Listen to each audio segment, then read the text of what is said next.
Since last week, we have been receiving more and more requests, and since this weekend, our funeral home is full.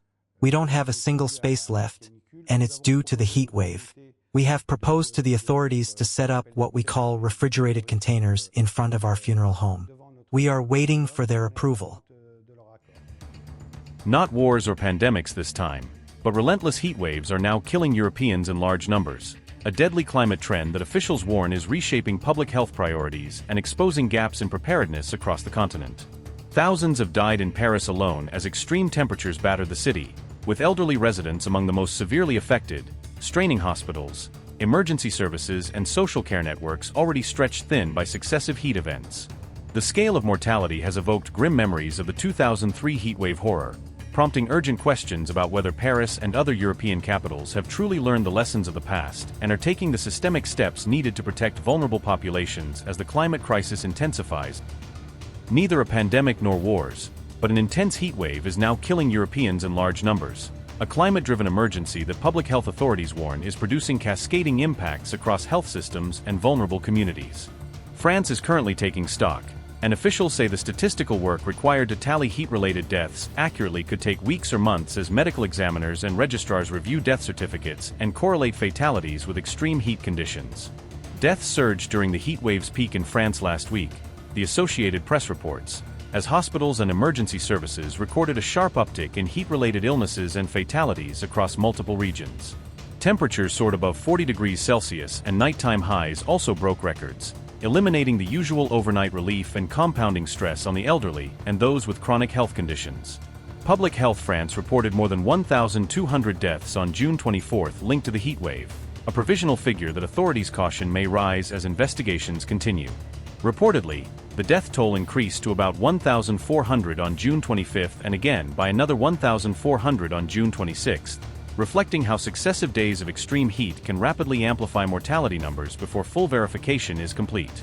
Officials expect the total to climb further as additional death certificates arrive for people who died at home and as coroners complete cause-of-death determinations that distinguish heat-related fatalities from other underlying conditions.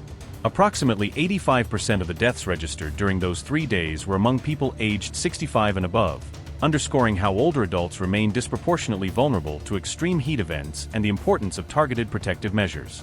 Paris mortuaries have reportedly run out of storage space amid the surge in heat-linked deaths, a grim logistical consequence that has forced authorities to seek emergency contingency solutions.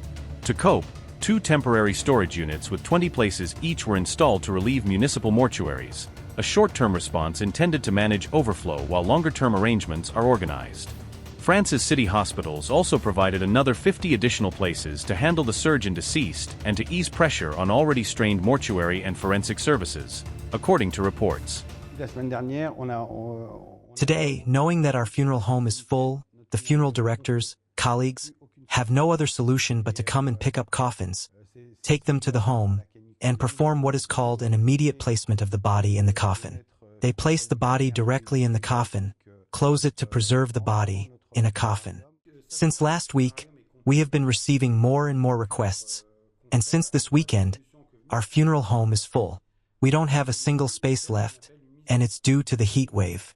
We have proposed to the authorities to set up what we call refrigerated containers in front of our funeral home. We are waiting for their approval. Yes, my telephone, I have colleagues who call me day and night. I get more than 100 calls per day from both colleagues who want to bring in bodies and families as well. I am forced to refuse to say no because we can't push the walls, we have no space. Let's say we're 2 or 3 times higher in terms of the number of deaths. We have about 15 deaths over a period, which, well, as a small business, we don't actually handle 15 families in 2 days. It's just not possible. Generally, we take care of 3 or 4 families. So, indeed, we're 2 or 3 times over the usual situation, and we can't immediately respond to the family's requests because we don't know where to take the deceased. I think people absolutely need to wake up, that solidarity needs to come back, that what happened in 2003 led in fact to a movement in that direction, with people thinking about their neighbors, of those around them who live alone, and perhaps checking from time to time that they're drinking water and are being looked after. I think that with the passing years, we've perhaps forgotten that it could happen again, and that things would even perhaps be worse. Back in 2003, historic high temperatures were blamed for roughly 15,000 deaths, a catastrophic toll that shocked public opinion and forced French authorities to confront glaring vulnerabilities in how society protects its most fragile citizens during extreme heat events. That tragedy provoked a national reckoning about the care of older people, prompting policy reviews, public health reforms, and new emergency measures aimed at preventing a repeat by improving outreach, cooling centers, home checks, and social care support for the elderly.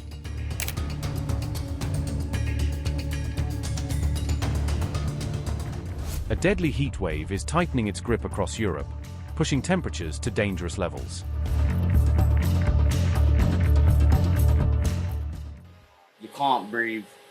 You go to a red light, you feel like you're dozing off because it's so hot. Not because you're tired or you haven't slept, but just because of the humidity. A powerful heat dome has settled over Europe, fueling one of the hottest periods in recent history. Record-breaking temperatures are scorching several European countries as the heat wave intensifies.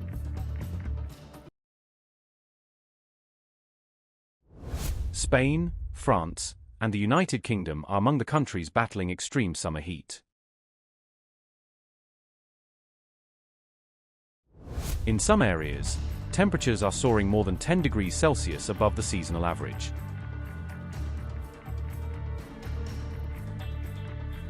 Britain's National Health Service has declared critical incidents as hospitals prepare for heat-related emergencies. Forecasters warn Europe should brace for even more extreme heat and widespread disruption in the coming days. Climate change is pushing Europe into a dangerous era of record-breaking heat and increasingly extreme weather. England's National Health Service declared critical incidents as extreme heat disrupted hospital operations. Reports say MRI scanners, radiotherapy machines, and hospital IT systems failed under the intense temperatures. Doctors reported a sharp rise in patients suffering from dehydration, heat exhaustion, and other heat-related emergencies. Several hospitals were forced to cancel appointments after cooling systems stopped working.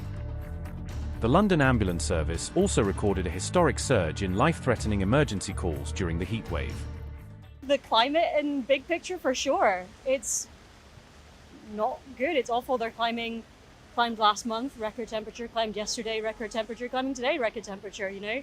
They've extended the heat wave till Friday for the red warning, so, I mean, it's not good. We have to finish the job. It doesn't matter how hot, because people waiting their garments and other things, and basically we have a responsible, we have to finish on time. So you're not closing? Never ever.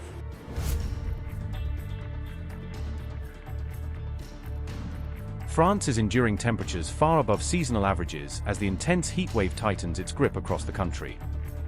Long queues for air conditioners have been reported across Paris as residents rush to escape the extreme heat. Meteorologists warn that parts of France are experiencing one of the hottest June periods ever recorded. On June 25th, President Emmanuel Macron described the ongoing heat wave as an unprecedented event for France. We are living through a completely unprecedented period, a fact we must have a humility to acknowledge. We have adapted to global warming, but there is no adapting to a peak unmatched in Europe today and without precedent in our history, meaning a heat wave peak in which temperatures soar 15 degrees above seasonal averages for such a prolonged period. So, the priority here is protection. First come the preventive measures.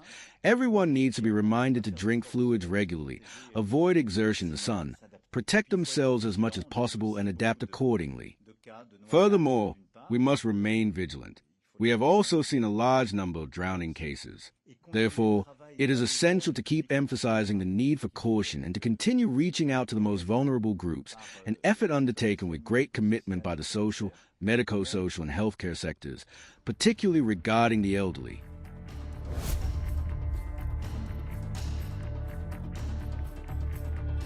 Spain has reported more than 200 heat-related deaths in just 4 days as the extreme heat wave continues. Officials warn the death toll could climb further if dangerously high temperatures persist. Emergency services have been placed on high alert as record-breaking heat spreads across the country. Health authorities are urging vulnerable people to stay indoors and avoid direct sunlight during the hottest hours of the day.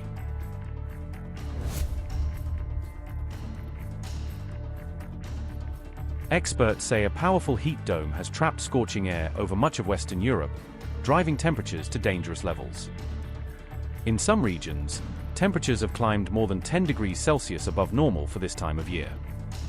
Scientists warn that climate change is making heat waves more frequent, longer lasting, and far more intense.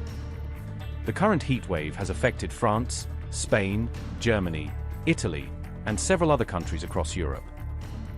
Forecasters warn the extreme heat could continue for days, increasing the risks to public health and critical services. There are two main things we can do about climate change. We can reduce our emissions and stop the problem at its source, and we can adapt to climate change. We know that climate change has happened. We know that it's continuing to happen very fast. We need to adapt our societies, our infrastructure, our behaviors to these new temperature extremes. We need to expect them to happen. They're only going to become more frequent in the near term.